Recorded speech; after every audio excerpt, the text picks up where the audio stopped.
After discovering the bodies of the 2 dead Scorpios Rexes, Dr. Wu decided to burn them and destroy the research. That way, no one could recreate this monster ever again.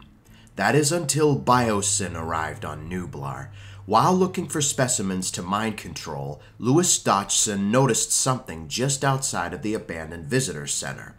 He found a claw of what appeared to be a dinosaur. Seeing this as a potential new species for his valley, Dodgson quickly grabbed the claw, for it contained enough DNA to create the specimen. The claw in question belonged to one of the Scorpios Rexes, but Dodgson didn't know this.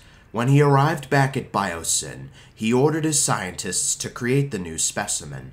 The project went well at first, until the scientists started seeing signs of instability in the genetic code.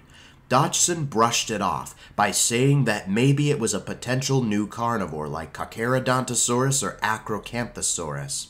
The scientists modified the genome with the DNA used for Pyroraptor and Therizinosaurus to give it feathers and make it more appealing.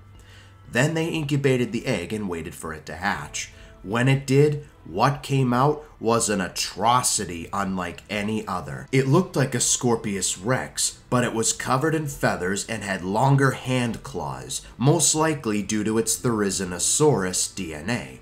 It also didn't look nearly as hideous as the original E750, probably due to it being covered in feathers. The feathers also completely nullified the quills, meaning that this Scorpios Rex wasn't venomous like the previous, but it still had the hyperaggression of one. When Dodgson got a good look at this creature, he thought it was the most beautiful thing he had ever seen. When he asked the scientist what this species was, nobody could answer.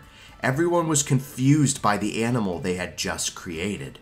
Since nobody could come up with a name, Dodgson decided to take it upon himself to name the creature.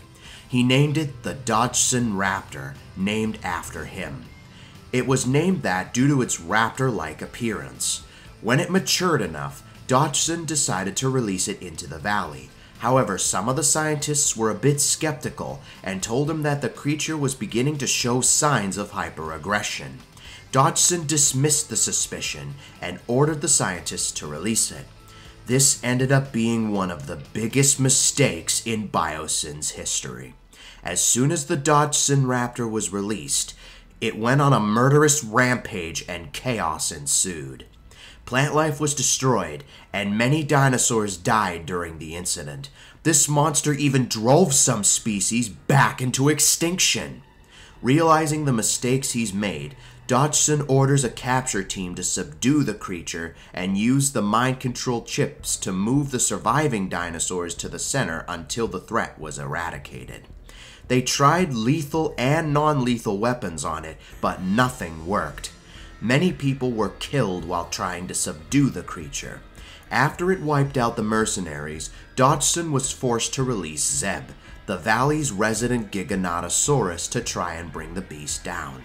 Zeb struggled a little bit, leading Dodgson to release the Therizinosaurus as well, and a three-way battle ensued. The Dodgson Raptor brought Zeb down with ease, and the Therizinosaurus tried to hold it off, but was also quickly overwhelmed. As the Dodgson Raptor was about to finish off the Therizinosaurus, it was grabbed by Zeb, who shook it around and crushed its body with its massive jaws, which finally killed the hybrid. After roaring in victory, Zeb and the Therizinosaurus go their separate ways.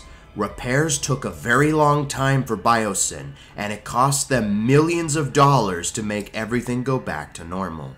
Dodgson learned that he should research the DNA before creating a creature, and Biosyn managed to restore the valley just in time for some very important visitors to arrive. The important visitors happened to be none other than Jurassic Park survivors Dr. Alan Grant and Dr. Ellie Sattler.